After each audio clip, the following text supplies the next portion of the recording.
You ready?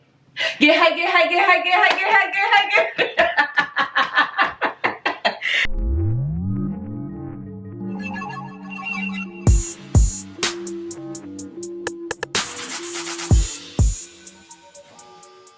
Welcome to another episode of Just Cop, an e-commerce show hosted by yours truly, Lauren Deal. And Kevin Deal. Just Cop is a podcast where we talk about different topics pertaining to branding, web design, development, all centered around e-commerce. We'll be throwing a little tech at you and all those cool things, along with our commentary about tech news that we hear, that we think is interesting, that we just want to talk about. And stories about products that we just copped. And these products are from Black-owned businesses. I gotta go read mine. No, I don't. It's fine. This is episode 3. And we're getting better and better as time goes. And so that's just how it's going to be. And I'm a proponent, and, everything's not perfect. So you just got to put it out there and ship it. Yeah, just ship it. From this course that I'm taking, 30 by 500, one of the people who wrote the course, Amy Hoy, has a book called Just Effing Ship It, and it's really good. And so that's what we're doing with this, and I have no doubt that it gets better over time. So we'll start with the tech word of the week. What word is it? Bundling. Bundling. Yes. And so bundling can have different meanings, I think, for different industries, right? So it's like when we think of, it's still the same thing, but it just applies differently across the board. I think one of the things when I hear bundling the most is I think of Comcast. We know that they bundle their services. Internet, and web, phone. Yeah. So bundling is internet, cable, phone. Yeah, web and internet is the same thing. Uh-huh. But I'll give the definition. Bundling is a concept of selling 2 or more products together instead of a single one. Mm-hmm. This is the perfect solution to combo up your slow-moving products with new ones, thus increasing your revenue. Right. So I think the most recent bundle, I think, is a lot of cable companies, like you said, Comcast, and these streaming companies. You can get a Hulu bundle with with stars ESPN and those things. Yeah. Disney Plus. Yeah. But as it relates to e-commerce, bundling is when you decide to sell some of your, like I said, one of your slow-moving products with one of your newer, more exciting products that everybody is clamoring at. That's a good way to also get people to try something that you think would be really helpful for them, but the product just isn't moving. So you can think about bundling, adding on at the end of checkout and saying, like, maybe the product is usually cost $7, but because it's bundled now, both of the products are at like a discounted rate, and then you sell them together at that discounted rate, and then people, it's like an add-on, but it kind of takes away. When I say takes away, is because it's just like the idea is that getting both products is just cheaper than buying them separately, which is just a good strategy sometimes when there's something that you just really know is a hit, or you need to just move the inventory because you have some stuff you've been holding on to, it hasn't been moving. Right, and you don't have the space anymore, all those things. You just want to get rid of it. That's just a good thing to think about in your strategy, is to bundle products. Yeah. Any other thoughts? Bundling. So, for our tech news, I said I was going to do a theme song, but that's coming. It's coming. Wait on it. I used to freestyle back in college, so I'm just going to freestyle and DJ at the cafeteria table. Well, it was really just a group of us that would just laugh and freestyle, but I'm going to use some of those skills. I want somebody to comment on this video, prove it, so we get a freestyle on the next video. I don't know if that's going to come. But some of the news that I wanted to talk about. So this isn't really new, but I just thought it was very, very interesting because I just didn't hear a lot of people talking about it. Yeah. So, Virgin Hyperloop. The first passengers went through the Hyperloop in November of 2020, so that's last year. But this Hyperloop goes up to 670 miles per hour. No fatalities? No fatalities. Crazy. So, like, you get into, like, a little tube that's in a tunnel. So, they've created these tunnels underground. And you get in a tube, and the one that I saw was 2 passengers. You put on a seatbelt, and then... What about a safety helmet? No, they had on no helmet. They just had on regular clothes. You put on a seatbelt, and then you just go at like 675. Breakneck speed. Right, exactly. So the system propels passengers or cargo pods, because that's what it was, a cargo pod. Yeah, so it's not a train, it's a pod. Over 1,000 miles. Yeah, it's not a train. It's like you and somebody else get into this little like we're stepping capsule into the future. Yeah, that looks like a little pill or something like that. And then you go hyperspeed. So it speeds, it goes 1,000 miles, like the distance currently. Okay. So that's 3 times faster than like a train, or the fastest train that's out there. And it's 10 times faster than a traditional train. So a trip from LA to San Francisco on a plane, like an airplane, and we know airplanes go really fast, takes 1 hour and 23 minutes. A car ride takes 6 hours. The Virgin Loop, 35 minutes. 43 minutes. So I don't think I'll ever get on the Virgin Loop. Like, I'm gonna get on it. Are you? Yeah, it's like a King to Kai at Six Flags. King to Kai does not go. Well, I don't know how fast roller coasters go. It ain't going that. It ain't going that. It's not going that fast.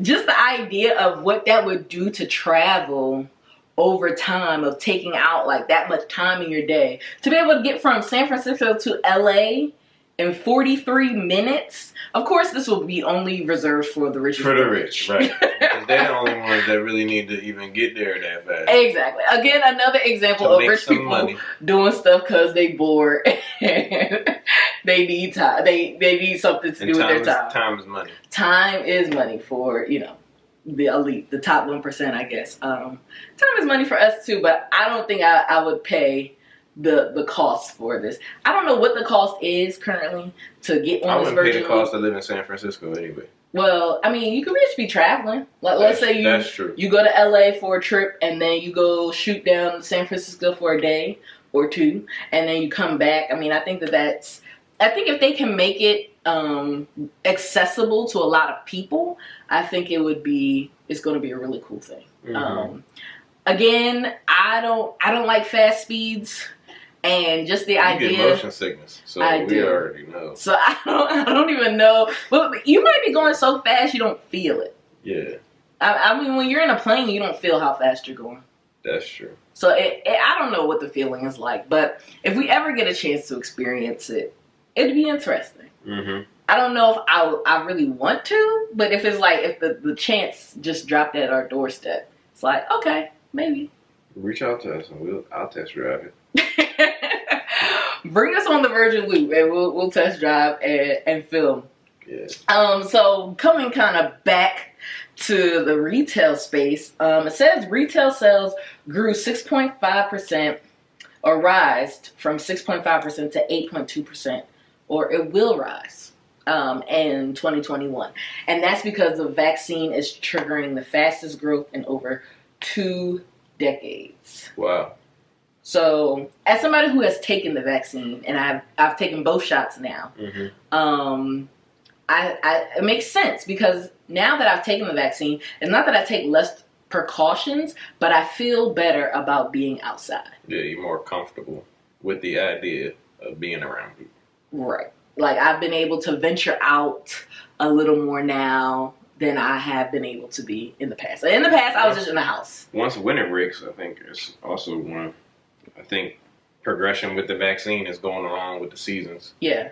Well, last summer people was out and about like it wasn't nothing. Oh yeah. We won't talk about this. But I think the progression with the vaccine and the seasons is going to encourage people to get out and spend their money. I mean, people are tired of being in the house. I number one, I'm tired of being in the house. I'm tired of looking at these four walls. I'm appreciative of the four walls. I'm just tired of being in the house, especially somebody who was out every weekend, most weeknights, and then to be in the house for like a year now, I'm tired. Yeah. So I could just imagine. And then a lot of people, were able to save money. So, people were sitting on money, but, a lot of people were really badly impacted and weren't able to spend any money. A lot of businesses were badly impacted. So I pray that if they survive, they get some relief.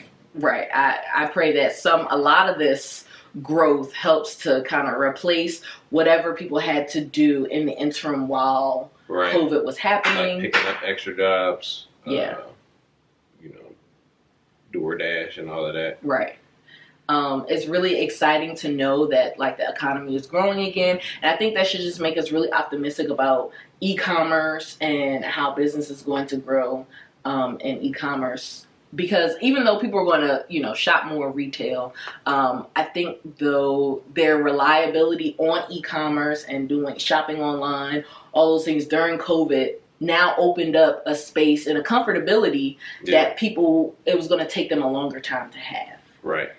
So, I know people, our parents' age who are getting DoorDash and getting their groceries delivered and all those things now. And I think it would have took them a few more years to get to that place where they were comfortable with that. But now they just, are comfortable with the apps. It's become the norm. Right. It's become the norm. So I think that's just really great to hear. I think that's really a really optimistic place to be, positive place to be, as we think about where retail is going and the future of retail in 2021. And it will only get better from here. I agree. And the last thing, which is kind of directly ties into all of this stuff, is that online shipping costs are expected to increase into the pandemic. So that is the downside of all of this. Is like as e-commerce grew and people had more. There was more demand on shipping carriers, right? The trucking industry and all of that. Right, and they weren't really beefed up. They didn't have the infrastructure to really support all of that. And then you have giants like Amazon who make it hard for small businesses because they have this 2-day free shipping method. And so now a lot of people know that Amazon is like the big bad brother, right? But they still shop there because it's like, I know I'll get my package in 2 days or less. Most other companies, most small businesses don't have that type of infrastructure to be able to do that, and so now it's a detriment. Like even, I don't know if you remember this, but it took forever for the post office to deliver. Christmas gifts might still be getting delivered. Right. We got a thing of mail that was like a rubber band around it. It was like, here you go. This might be late, but here you go. Yeah. And they just didn't have the infrastructure to really do all that. And a lot of people got chargebacks, cancel orders, stuff like that because of the post office. And they can't, I guess, like, they don't really have a hand in that. Like, they didn't do it. They didn't make shipping take long, but that's what, is directly impacting people. And so that's something to know when you're doing your pricing strategy, when you're thinking about how you're charging customers that come to your site, shipping. It's important to know that shipping costs are going to rise, and it's like, how can you pad your pricing, or how can you make it so that your customers don't feel it as much, and then, maybe not be customers. Yeah, I think a big deterrent for me is like buying something online and the shipping costs being just as much as the whatever the product is. It's like, I'm not buying that. and you're paying for the convenience of having it delivered and whatever stress that you are getting relief from going out in this pandemic to go get whatever it is. Right, but still, I'll do without it if it's that expensive. Right. So it's like, I don't want to buy something for $10 and the shipping is $8. Yeah. I'm not buying that. And I don't know, it's coming like just priority mail or something like that. So I know I'm not going to get it in a decent amount of time. You're not getting it faster than Amazon about to give it to you. Right. So it's like, make sure your pricing strategy includes some of this so that your customers don't feel it as much. And you want them to buy it because like you said, it's a deterrent. Right. If the shipping costs as much as the product, it's like, I don't know if I needed that bad. Right. And a lot of times people are like, I don't know why, I have so many abandoned carts. And it's just because, like, your shipping is super expensive. And I know sometimes it's easy to just be like, oh, I'm going to have customers pay for shipping. But it's those small things that make an online shopping experience more worthwhile when that is already maybe padded in the pricing of the product. So that is all that I have for tech news. We're going to come up with better like transitions as time goes, but it is what it is right now. And I'm okay with that. I'm okay with that. So let's get to our topic of conversation. And that is target audience. Ooh. I feel like I feel like when we were thinking about what we wanted to talk about. One of the things that I get into the most deep conversations about when I'm talking to people, just preliminary about business things, is target audience. Yep. I think it's a wrestle for a lot of business owners. Yeah. I see it most amongst men, but that's just me. I see it amongst women too. Okay. I think everybody thinks of the idea. So let's back up for a second, because I do want to say, so target audience is the demographic, psychographic, persona things of your ideal customer. Right? So it's their age, maybe their race. Sometimes that doesn't matter. Sometimes it's their demographic, where they live. Are they in the Northeast? Are they in the South? Are they in, different places? It might be specific to your city or your town or whatever. Yep, it could be specific to the city or town. And they can get into other things, like they would drive 5 minutes further to go to a better McDonald's than the McDonald's closest to them because they don't like their food, or an ice cream machine always broken. Right.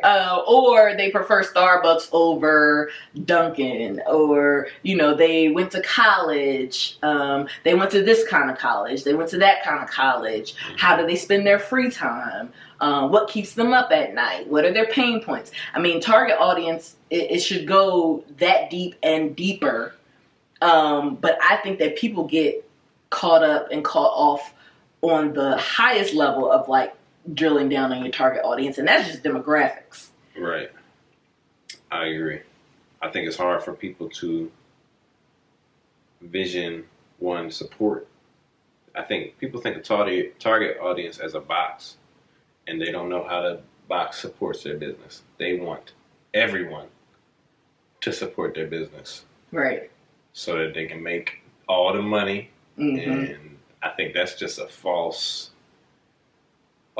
thing that some people have learned about business. Yeah. I mean, we can even talk about how we had initial disagreements. We had arguments. When we first started about target audience, because you wanted to have everybody I'm be trying your to take over the world.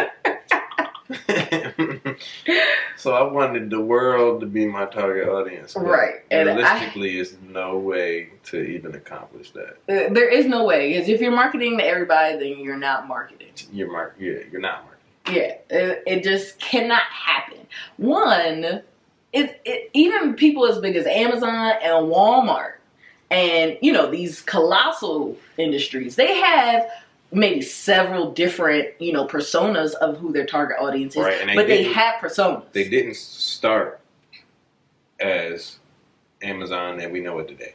Right. Amazon started as a book selling company. So if you wasn't buying books, they weren't marketing to you. Right. You were not in the demographic. And it was a certain kind of person who bought books. Right. And it was all these things that go into it. And so you can't have a successful business where you have no target audience, where you want everybody to fit into your box. Yeah. And I think that we're going to talk on this subject a little later in another episode, but like where market research comes in handy, because your business should be able to be supported by your target audience. And so doing the correct market research helps you to see, like, I can maybe market to let's even say it's as small as, now I would never suggest this, but if it's as small as 1,000 people, but this product right here,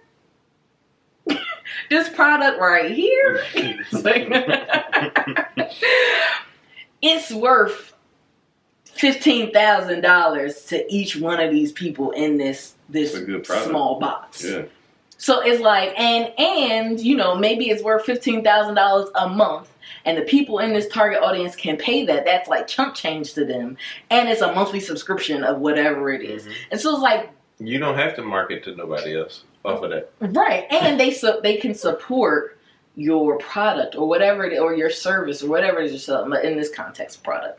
And so, you know, the idea that we don't want to even drill down because we're afraid that it's going to cause us to lose the sales. Like, every sale isn't a good sale. Yeah, right.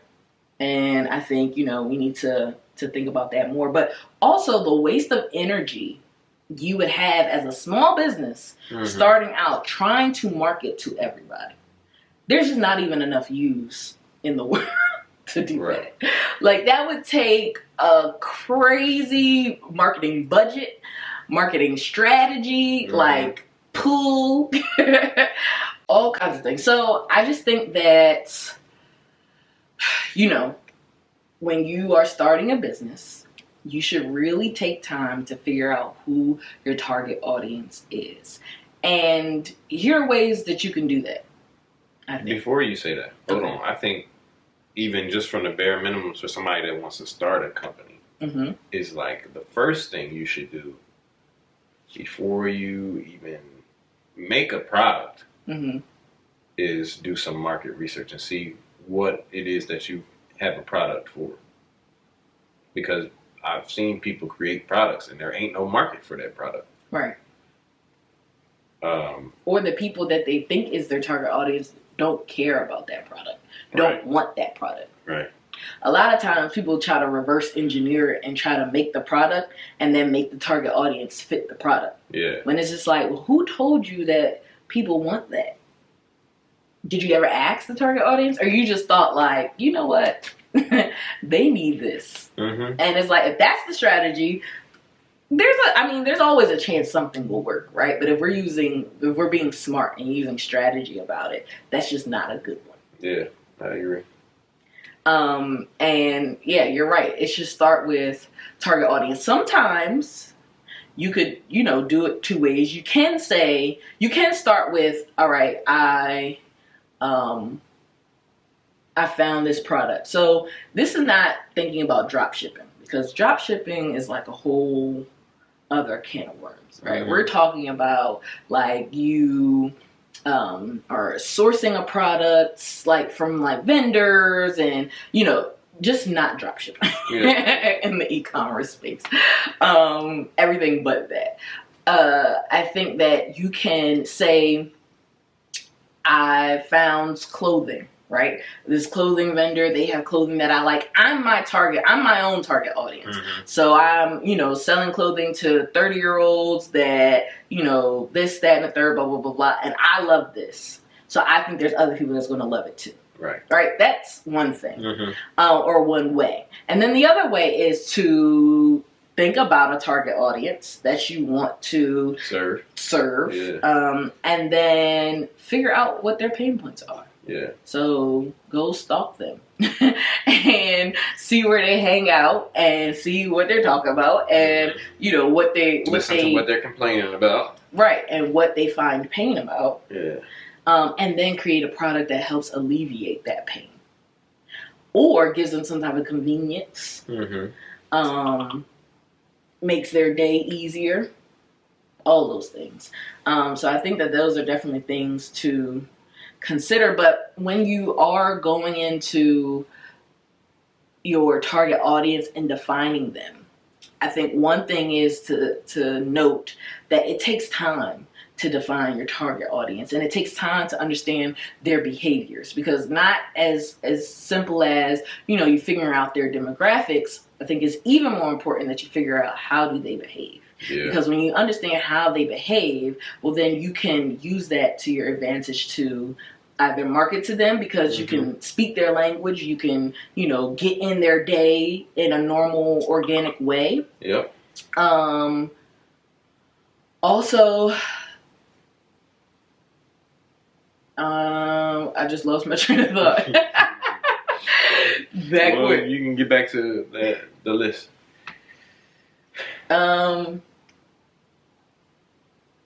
Yeah, products should solve the issue. So that's what I was talking about. Yeah. In general, that's what I was getting to. It's just that, you know, when you build a product, it should solve an issue, or it should have some type of convenience, or should create some type of emotional feeling. And I was talking about understanding behaviors. That's where I was at. Yeah. And when you understand the behaviors of people, and I was saying that it takes time. That's where I was at. It takes time to get it, because when you first meet somebody, generally, like, they may, you know, you may exhibit or observe some things that they do, but you don't quite know yet. And so or understand the reason why they do what they do. Right. So the more and more you spend time getting to know your target audience and their behaviors. That's a word. That's a marriage counseling. That's another. That's a word right there. Go on, babe. The more and more you know, spend time observing your target audience and understanding them and why they do what they do, then you can better, you know, make products for them. And that's just something that progresses over time. But the idea in general that we want to share and relay is that you should have a target audience. You should know their demographics, but even more importantly, their psychographics. Yeah, and that's the behavior piece, psychographics. Right. Yeah. And understand them, what they want, what keeps them up at night, what do they do on a day-to-day basis, what are their preferences, all of those things. And that's how you know that you've done and have taken a deep dive. Yeah. And these things will not, you know, they're live, active things, so they should be changing and evolving as time changes and evolves, because that's how people do. And so moms in the 50s are doing something different than moms in 2021, and so it's like that mom persona then won't fit today. If you have longevity, your target audience is probably going to change. Right. Their behaviors will change over time. And so we want to just stress how important it is to not target everybody, but to actually have a target audience. Yeah, I feel like the more buckled down and boxed in you are, especially starting out, is the best. Yeah, because you can super serve that niche. And the idea also too is that I've heard a lot of people talk about, and I agree with, is the idea of serving people. So you want to serve people, and serving them is helping them. Yeah. I could even think of an example that's kind of not related to e-commerce, but so I do missions with our church, and we go to Malawi, or more specifically Lilongwe in Malawi. Which is in Southeast Africa.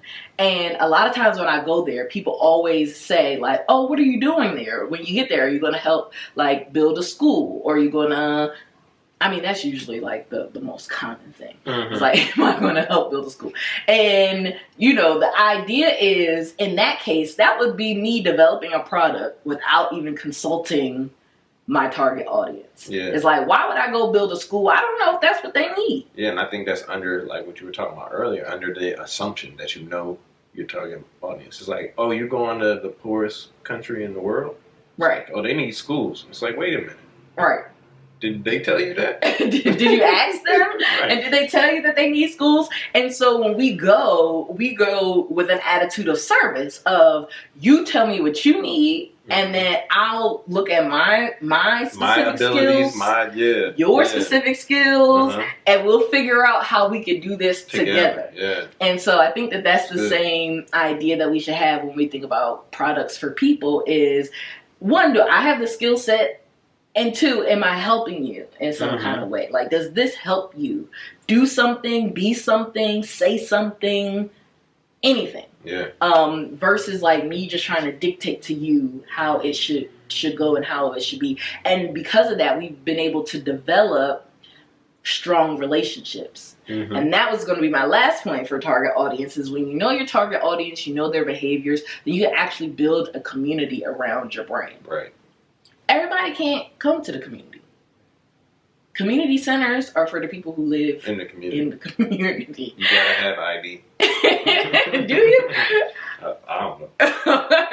Like, I don't know if I've been to a community center where you have to have ID, but at the YMCA you do. Oh, you do. But it's for people who live in that community or work in that community or whatever. And so people outside of that community, they don't come to the YMCA near us because they have no reason to. It doesn't apply to them. Right. And so it's the same thing with target audiences. You know, you want to build a community around your thing. And it's okay if there are people on the outside who can't get in or don't want to be in or whatever because it's not built or made for them. Right. And so a good way to super serve people is to create a space that is created for them. A space can't be created for me if it's created for everybody. Because I have everybody. Right. I have specific needs, wants, ideas, challenges, beliefs that everybody else doesn't have. And so if you create a space where it's like, well, it's for everybody. It's like, well, I'm not going to feel too burdened to come around or be around. But if you create a space that's like, this is for this, then I feel like, oh, you made this specifically for me. Mm-hmm. You made me feel special. Right.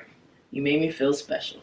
And I think that that's the great output for having a target audience is you can build brands, you can make people feel special, you can optimize your time by making your marketing specifically for those people. Right.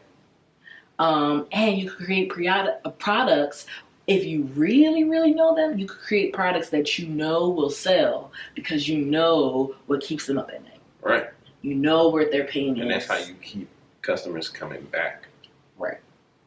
And that's where the money is at. Right. Show me the money. What? So, to wrap up, target audience, you have anything? Anything else to add? No. To add, to share? Hit the nail on the head. I don't know if that's how you do it, but... So yeah, this is time for our last segment of the show. I'm gonna go. Can I get my product? Why do you have to get it? You can't just tell us about it. I want the people to see it. You gotta see it. And I don't remember the author's name of the book. But I do because I have it right here. Oh, God bless. So you go first, and then I'm gonna look at the book name and stuff. Right. I know what the name is. I just need the author. Okay. Shout him out. Well, you can say yours, and then I'll shout the author out for you. Okay, I'll go first. So I just copped a book called The Ghetto Cowboy by Gregory Neary. Yeah, thank you. Shout out Gregory Neary. I first heard about Ghetto Cowboy because Idris Elba and my man that played Bobby in the Wu-Tang joint. Oh, Ashton Sanders. Yeah, dressed like a pilgrim at the Met Gala. He was dressed like an English settler. What's his name? Say it again. Ashton Sanders or Saunders. Yeah, one Ashton. Of those. Supposedly, they're making a movie about Ghetto Cowboys, and Ghetto Cowboys are here and originate in Philly. Mm-hmm. So it's a book about a kid in Philly who came from Chicago. His mom, he was getting in trouble with his mom. His mom said, "Enough, you going to see your dad," who he had never seen before. Oh, here in Philly, and he happened to be a ghetto cowboy. So it's a story of the ghetto cowboys in, I think, the 90s. Mm-hmm. It's a dope book. It's for young adults, so it's a quick read, but it's deep. Yeah. It's like a coming of age story. This young man finds out his dad is a ghetto cowboy in North Philly. Mm-hmm. They still here in Philly. Ghetto cowboys are still out here. If you walking around, you'll see some brothers on some horses.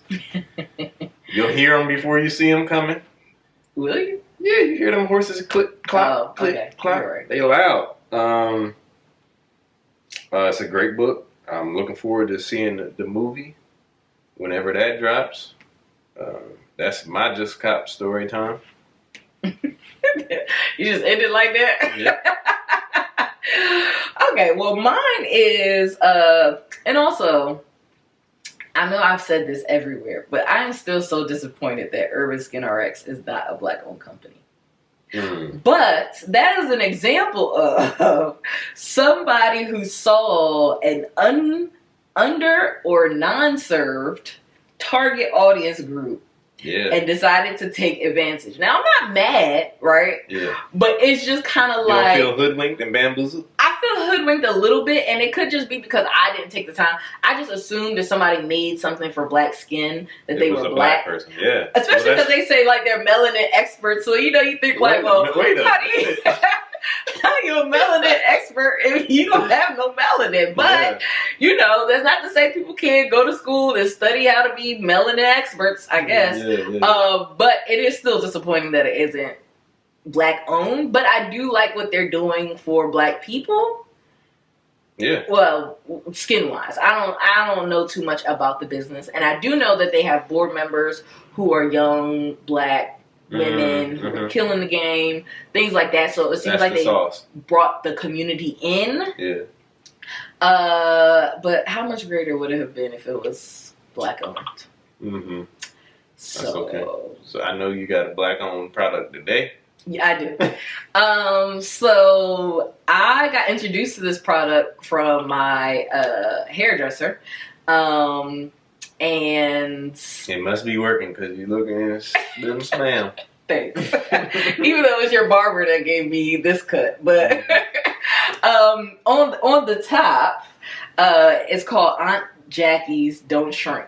And I didn't buy the product for a long time because I was just going to the hairdresser every 2 weeks and she was using it and whatever. But I decided to buy it. She's been out for a few and use it for myself. Yeah. And when I tell you that stuff smells so good, almost edible good.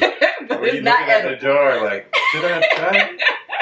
But it's not edible. And when I put it on my hair, like, it doesn't leave it like super dry, or like sometimes, I know you don't know all of this, but sometimes like some gels can leave like a cast on your hair, and so like that's how it gets like really flaky and all that other kind of stuff. A little bit. Oh, okay. That's it.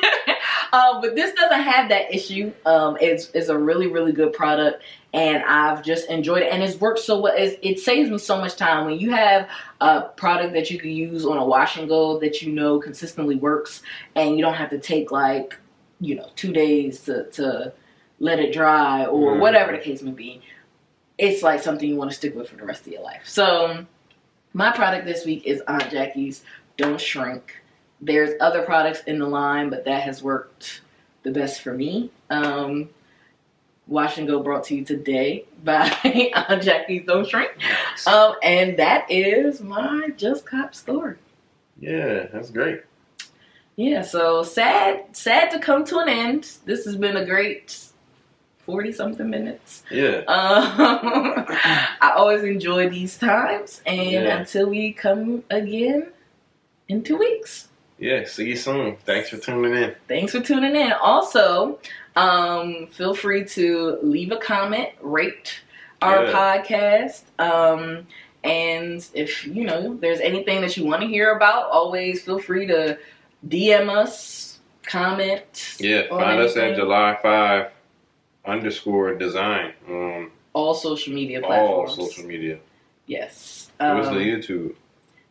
And our YouTube channel is July 5 Studios. July 5 Studios. Yes. So when you search, just look for filter channel and type in July 5 Studios, and it will pop up a picture of you and I. Yeah. All right. Until next time. We out.